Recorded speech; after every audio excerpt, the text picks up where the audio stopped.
Nagbalik sigla na naman ang mga Pinoy boxing fans dahil ang undefeated Pinoy na future ng Philippine boxing ay magbabalik aksyon.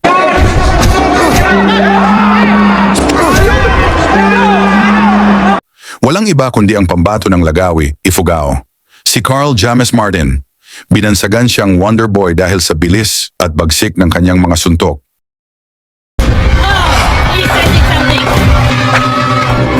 Finish him. Dala ang kartadang 26 na panalo, walang talo, at 20 knockouts, at kasalukuyang #1 contender sa WBO Super Bantamweight Division.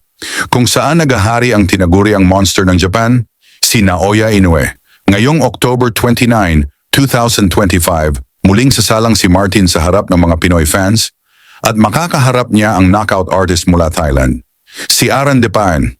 May record itong 21 panalo, 18 knockouts at 4 na talo. At hindi basta-basta dahil minsan na siyang lumaban sa World Championship kontra kay Inoue mismo. Bagamat natalo, pinahirapan din niya ang monster.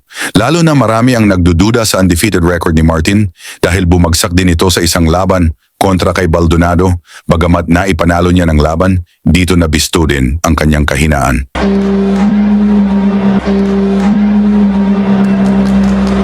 Upang mapatunayan na pang world class talaga si Martin, panoorin natin ang kanyang laban kontra sa matigas na contender, ang Thai na si Chaiwat Buathkrathok.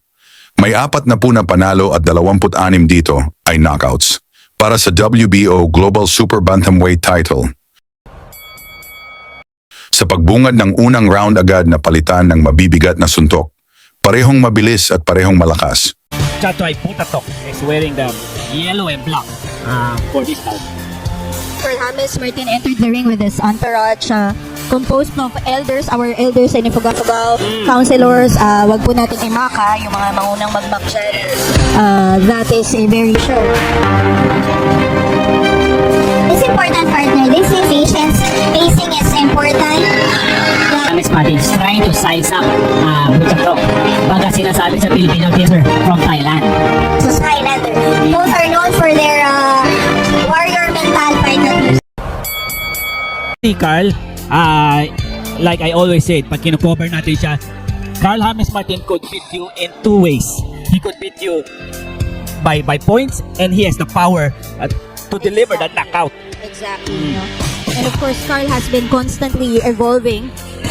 There are... Yung reach yata medyo may disadvantage din siya. Yes, definitely. And you are right, sabi ng mga ilang fans, yes, may lakas. Naman, hindi ka naman kasi pwedeng masanction na lumaban sa WBO Global Yes, of course. Championship kung hindi ka rated. And Carl James Martin. Hindi mo matatawaran yung heart na time. Meron lang siyang schedule na fight.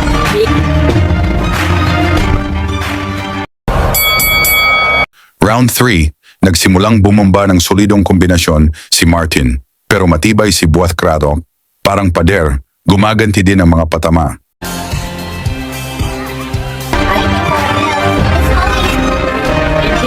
And this global title by the WBO is a good kuha ang world title.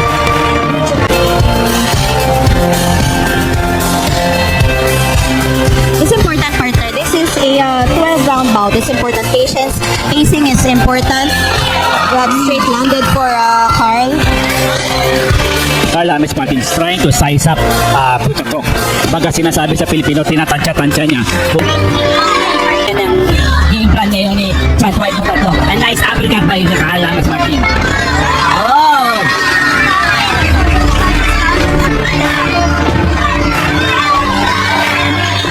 And the fight is heating up, partner. May mga boxer dyan ayun. Partner, doon mo sa nagsasabing hindi full house ang crowd. Siguro, wala nang full house pa dito. Oh, that upper and then hook up top landed for Carl James Martin.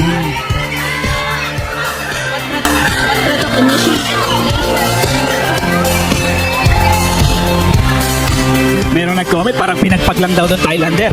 So, matibay kasi yung Thailander na to. Oo he signed for MP Promotion, TGB Promotion, and Premier Boxing. He can really slug out and you have to fight you have to watch it fight against Milan Minino. Nice defense by Jaiwat Putatok. He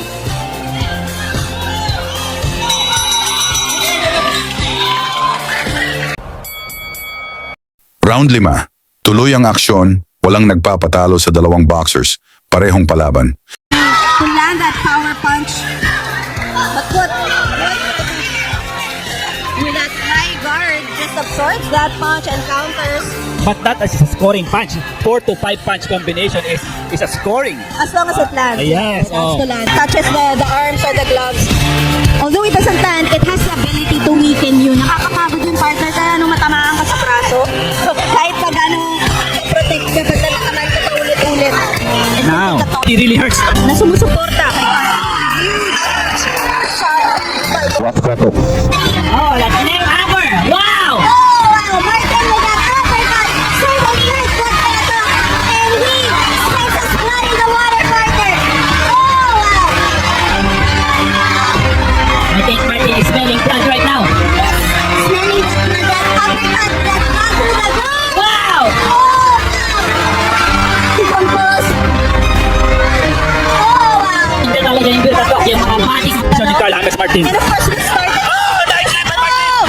Putatok, partner! Pinamana naman siya ng 1-2 doon. Oh! Wow! He was able... Paano naman siya ng 1-2 doon? Oh! Wow! He was able to recover from that.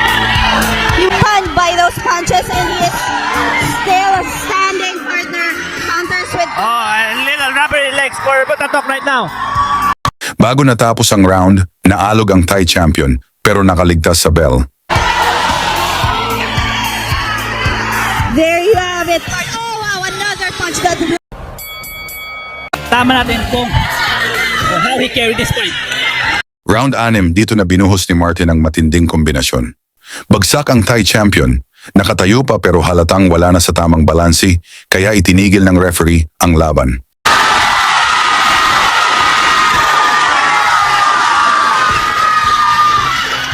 Technical knockout victory para kay Carl James Martin. At dito niya nakuha ang WBO Global Super Bantamweight title. Ang tanong ngayon, handa na ba si Wonderboy na maging world champion? Pag-usapan natin yan sa baba. Isama niyo ang inyong lokasyon para makita natin kung hanggang saan umaabot ang suporta ng mga Pinoy kay Carl James Martin sa laban niya kontra Dipain. Ngayong October 29, 2025, dito mismo sa Pilipinas.